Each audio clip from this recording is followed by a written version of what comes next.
Tu veux réussir ton viande hachée farcie avec des œufs durs. Regarde-moi cette recette, tu vas voir beaucoup de choses avec. Tu prends ton viande hachée, tu rajoutes du sel, en même temps tu rajoutes du fromage. Franchement, c'est tellement facile à faire. Tu mélanges bien, tu ajoutes ton marinade aussi. Après, tu prends un papier cuisson. Tu mets un peu d'huile là. Ensuite, tu étales la viande assez bien étalée jusqu'à ce que tu sens que c'est très bien étalé. Ensuite, tu vas prendre tes œufs, tu les mets en rectangle, non, tu le mets en horizontal. Ensuite, tu plies en serrant bien. Si tu plies, il faut bien serrer, bien serrer.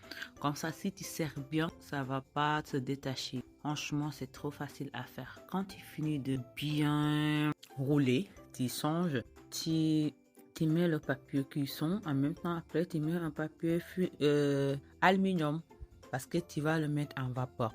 Maintenant, si c'est bien fait, tu as vu que c'est très bien fait. Tu le mets sur le papier aluminium. Ensuite, tu prends ton poêle, tu mets de l'eau, tu mets la viande hachée dedans, tu mets au four à 30 ou 40 à 105 à 180 degrés. Ensuite, si c'est bien cuit, tu prends le ketchup ou bien si tu as du tomate, j'ai pris du ketchup, je mets sauce soja sucré. J'ai ajouté aussi des épices et un peu de sel. Je l'ai mis badigeonné en haut pour que ça soit bien doré en tomate. Ça donne un autre goût. Je l'ai repris, je l'ai mis dans le four pour 15 minutes. Et ça a bien attrapé et c'est devenu une glace dessus. Franchement, c'est tellement facile à réaliser.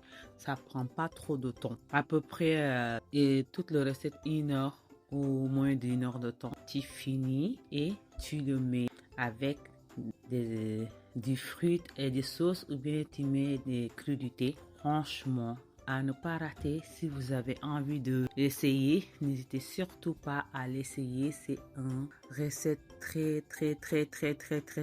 facile à réaliser et c'est très délicieux.